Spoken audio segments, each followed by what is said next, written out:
Good lap, Louis. P1. Louis Foster, how about it, will be on pole. What a phenomenal drive from the rookie.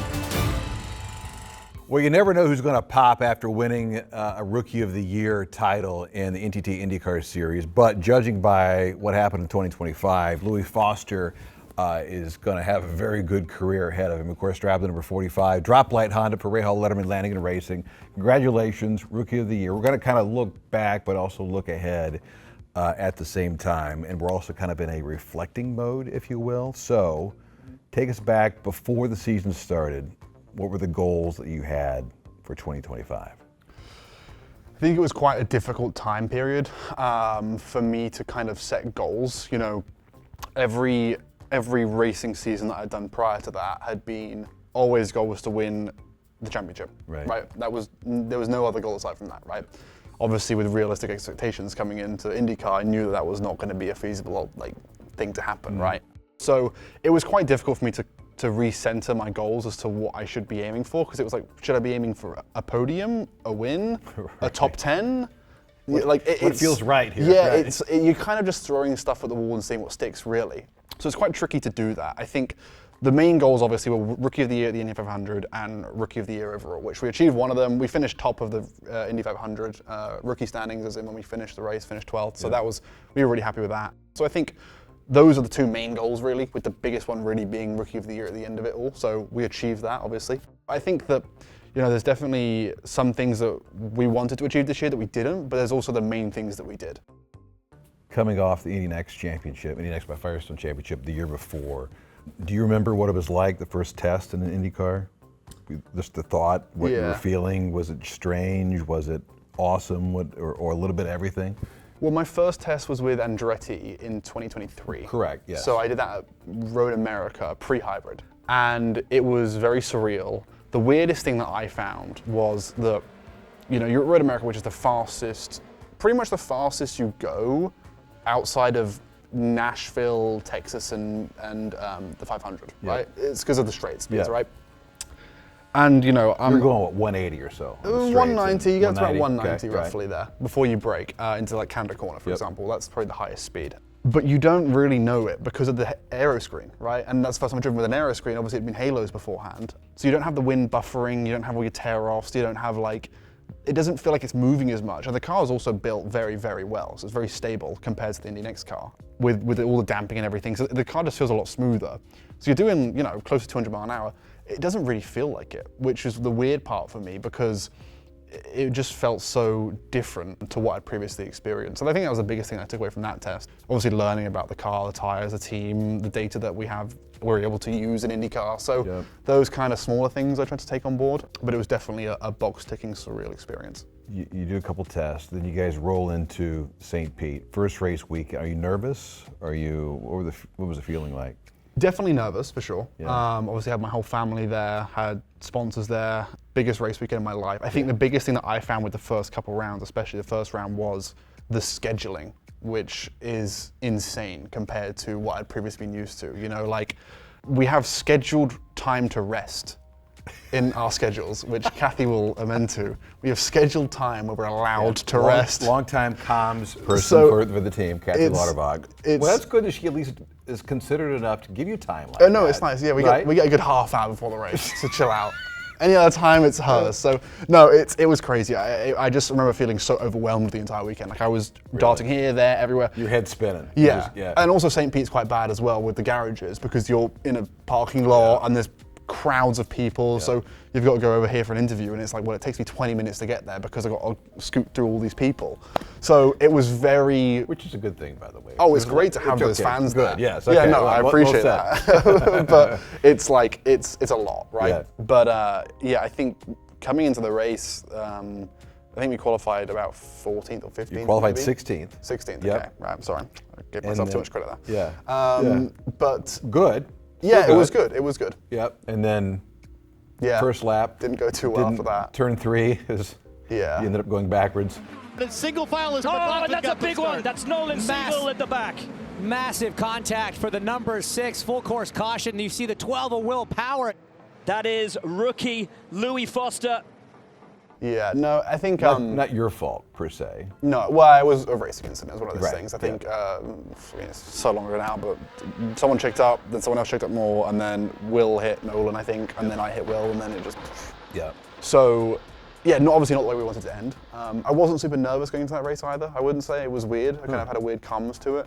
But yeah, disappointing for sure to start the season like that. I was gonna say opening race of the championship. Yeah. That's how it ends. You don't even complete a lap. No. What are you thinking at that point? To be honest with you, it's a long season, and I knew that there was going to be more points to learn. And I think that the qualifying performance in my first round was something to be very, what's the word? Appreciate it and kind of give us hope almost for the rest of the year to know that well, this is our first go at it, and we're already better than nearly a third of the field, right? Yep. So I think we knew we had pace from that point on. It was just kind of about getting results to come from that. So, obviously it sucks, but it wasn't like we qualified 27th and then I drove into a wall myself. Right. Do you know what I mean? We qualified a good place. That would really suck. That would be worse, right? This one was like we qualified well and we got unlucky. It's racing. You had pace, and which is a sign of things to come later on in the season. But after St. Pete, it was kind of a mixed bag of good and bad. Thermal Club, you qualified 10th, which is great. Yep. Finished 24th. Yep. Long Beach qualified 20th. Okay, but it was your best finish of 16th after 3 races. At Barber, you qualified 12th. Great. Finished 26th. So it's kind of. Yep. I mean, the only thing that's consistent is maybe the inconsistency. Yep. But it's still, you're 4 or 5 races into the season Yep. of your first year. You're feeling what at that point? Okay, you're good. Yeah, well, we had issues. Thermal had an issue with my seatbelt. And then at Long Beach we had a good race. We just messed up qualifying. We knew how and why we messed up immediately, and then we moved forward as expected to. And then Barber had an issue again with my seat. So it was more like growing pain stuff in the first few rounds, I would say, that held me back to be able to perform at my best. So I think that from a team perspective, we had some great races with Dev and Graham did good jobs on a few of those races. But I think from our side of the garage on the 45, we had a lot of rookie issues with the belt, issues with the seat, issues with this, issues with that. So, and it ate away at our potential results. The first 4 rounds were kind of a write-off really with issues, which we got fixed eventually, but it's so, with the limited testing time that you do have, although we had a lot of rookie testing, doing full race runs, you never know how your body's going to react. And obviously, your first year in an IndyCar, the thing's pretty physical. After 2 hours driving, your body hurts in places you didn't think it would hurt before. The turning point, if there's a turning point in the season, is it the Indy GP and the way you guys qualified, the whole team qualified for that matter? And then it just seems like maybe it kind of righted the ship a little bit, or no? I think it was a gradual improvement. If we're looking at qualifying, I think it was a gradual improvement throughout the year. I think the team's always had an amazing car at the Indy GP, and we proved that once again this year, having all 3 cars in the Fast 6. Graham especially did a great job in the race. I think Dev was having a great race as well until I think he had an issue in the pit stops at some point, if I remember correctly. But I think it also highlighted our issues of race pace quite clearly. That was very obvious to not only us, but everyone else, that we didn't have the car to stay up front for 70, 80 laps. So that was tricky. That was hard for me as well. In that race, I struggled massively with the tyres. And again, that was shown clearly on the first stint when I had guys who were also starting on reds that drove past me at the end of the stint. So that was quite a tough one to take because it was one that we really felt like we should have walked away with a solid top 10 from really all 3 cars. Yep. Tell me about your first Indy 500 then a week after that. You're practicing, you're qualifying. The beauty of the 500 is you got a lot of time. You would say that. Vis-a-vis what you usually have on a weekend, but you were saying what? So usually, as a rookie, you get a lot of time to prepare for qualifying sims. Okay. But myself, Robert, and Jacob were the only 3 actual rookies, really. I mean, who was the other person that, I think, didn't Carl do the rookie orientation as well, maybe? Correct, yeah. So, but he had done it previously, right? Yeah, So us 3. You did a refresher, yep. We did our rookie orientation on, I want to say the Tuesday or maybe the Wednesday, I want to say. Whenever it was. So again, you're building up slowly, getting used to the car.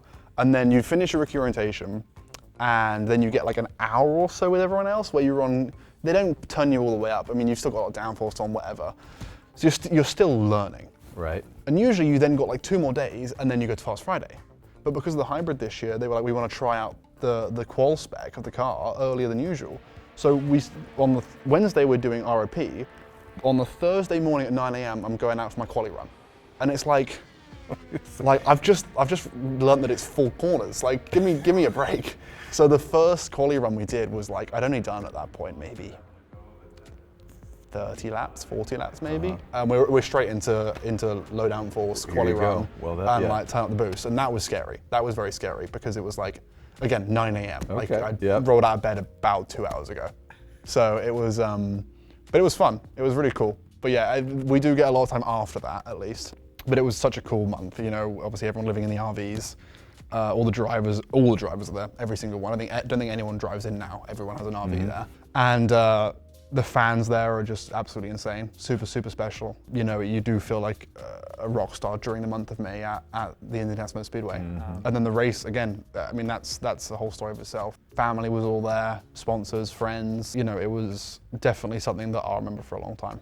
The beauty of it and the weird thing altogether, you know, you practice out there and there's this grayness around the track. It's not full yet. And then you walk out on race day. And the place looks completely different and a little bit more narrow maybe at the same time. And so it's just the vibe is unlike anything you've experienced all season long, I'm assuming, right? Oh, 100%. I mean, the race day is insane. I mean, the worst part about race day is the cannon, and like 6 a.m. or 5 a.m. or whatever it is. Yeah, right. That sucks. That's awful. I get it's a tradition. Let's change it. We'll talk to some people. It's not great. Don't hold your breath on that, but it wakes you up earlier than you want to be woken up. So that was one nice. I think Kathy gave me the warning actually about that one, which I was glad to know, because otherwise I'd have been shot out of bed worried about what was going on. But that one was interesting. But no, I mean, you get out of you've just woken up, you know, it's 7 a.m. whatever, and you open your door and you can feel the atmosphere already. There's already people in the stands. There's people who've been coming in for 2 hours already. There's already drunk people in the snake pit, for God's sake. Like it's a crazy day. So it's game on. Oh yeah. You wake up that day and it's definitely like the energy level of the world has been turned up 100%. Yeah.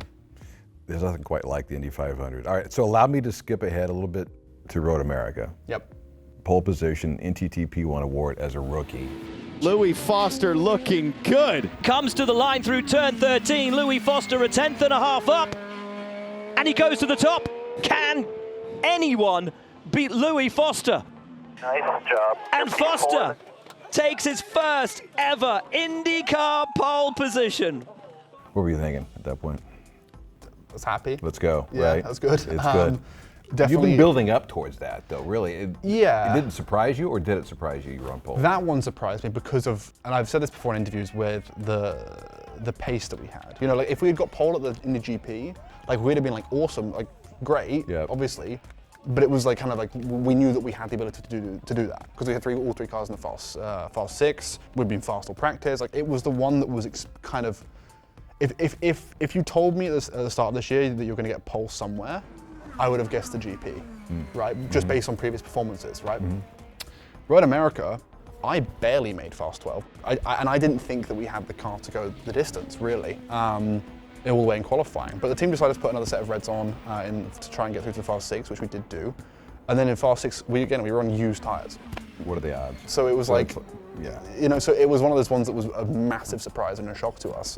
Obviously awesome, like super, super cool experience. Super cool to be jumping out the car and watching Pelot just miss out and then all being there with the guys when it happened. So that was fun. And then we go to Mid-Ohio a week later where that's one where I was like, we should have got pole there as well, because had we had an extra set of new tires, which we didn't at that time, I knew we would have beaten Pelot there on pole because we were half a tenth slower than his eventual pole time on my fast 12 time.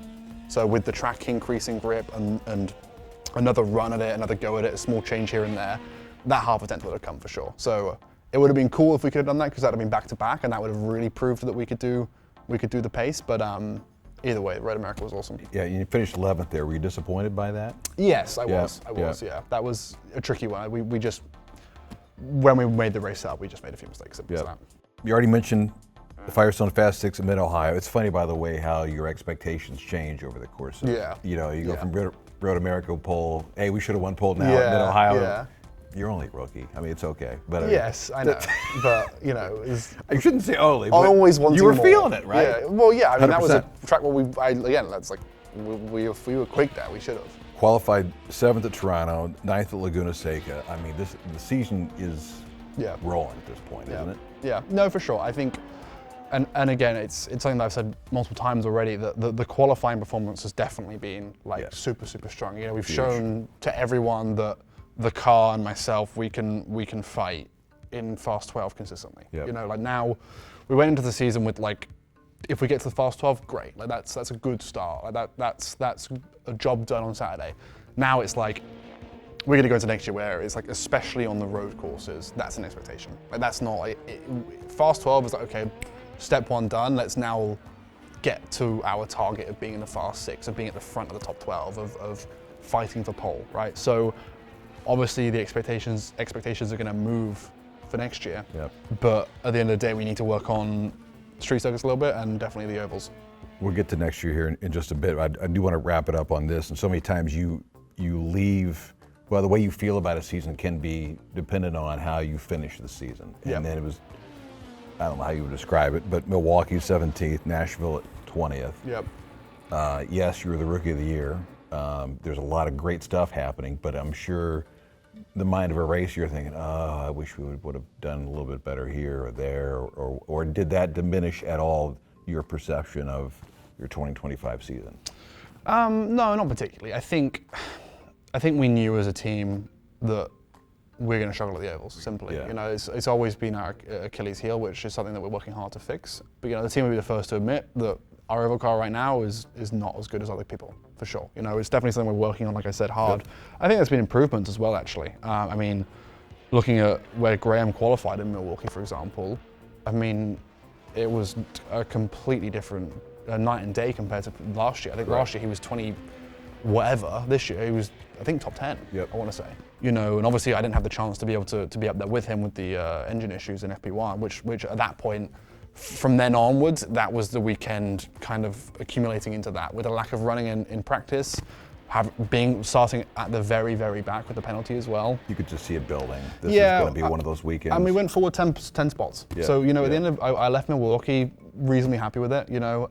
I think I beat Robert as well. Obviously at that point we were really focused on the Rookie of the Year thing. So, you know, I beat Robert, we went forward in the race, we did what we could, you know. And then, Nashville again was another tricky one for sure. You had the penalty. The penalty, the drive-through, and at that point I was pretty much just waiting for something to happen. And then Robert got his penalty, and that eventually meant that we got Rookie of the Year. Guys, with 5 laps to go, the Rookie of the Year championship swings in favor of Foster. As you look to 2026 then, have you reset goals? Have you determined, hey, that we need this to make this better for next year? What is it? It's something that we're looking into, obviously, quite deeply. We've got our kind of end of season team meeting tomorrow, actually, which will take us a few hours to go through everything and review it all. And then after that, I've got another meeting with my side of the garage to chat about our specific performance stuff. So there's a lot of things to work at and to pick on, which is really good. You know, it's difficult when you're not getting the results you want, but you don't know why. So we know why. You know why. We know why, which is the biggest thing, right? So do we know how to get there? Maybe, maybe not. That's what we're working on to try and do, right? That's the goal is to try and figure out, we've got this issue, how do we remove that, right? I think one of the big things that you know, you look at Alex and you look at Ganassi, you look at the 10 car specifically, they just don't make mistakes. You know, and I think that's a big thing as well in IndyCar is yes, he's a very fast driver, and yes, he's always got a very fast car, but they also don't make mistakes.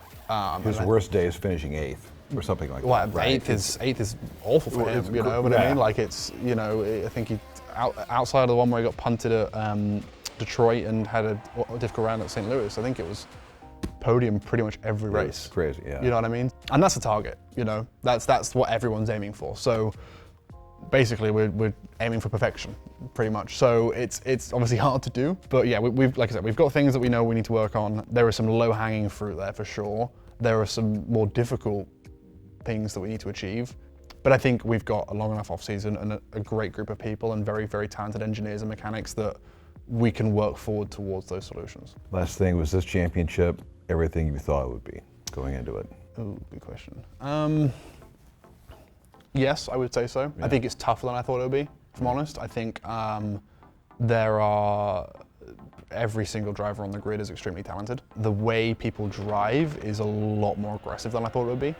Compared to junior categories, people are a bit more reserved in their driving, I would say. I think these cars are tanks, which helps. You know, you can kind of bash a little bit. You can rub a little bit. You can rub a little bit. On So one another, yeah. that's one thing that I've had to kind of get used to is that. But no, I would say it is, you know, it's the pinnacle of racing. Yeah. You know, it's the pinnacle of, it's the fastest racing in the world. So it's kind of what you think it is, and this amazing sport that it is, and you're going into it and you're assuming it is. It's everything that is. If that makes sense. Yep, it does. And the mustache should be back in 2026. Yeah. I don't know. I have to ask someone about that. We'll see. I think yes, probably. I don't know. I mean, yeah, we'll see. Honestly, I might go home and my mum might like sedate me and forcibly remove it from my face. Genuinely, she's gotten sick and tired of it. Yeah. But really, it just depends if I wake up one day and decide that I'm bored. But I think for the time being, it's staying. All right, could be some sleepless nights then. Yeah, there'll be a Waiting for lot your of mom. heartbroken fans if I do shave it. It is kind Yeah. of like a Yeah. signature thing Yeah. now, so Yeah. that's all right. Congratulations on the Rookie of the Thank Year. you. Can't wait to see you back on the Appreciate grid it. in 2026. Thank you.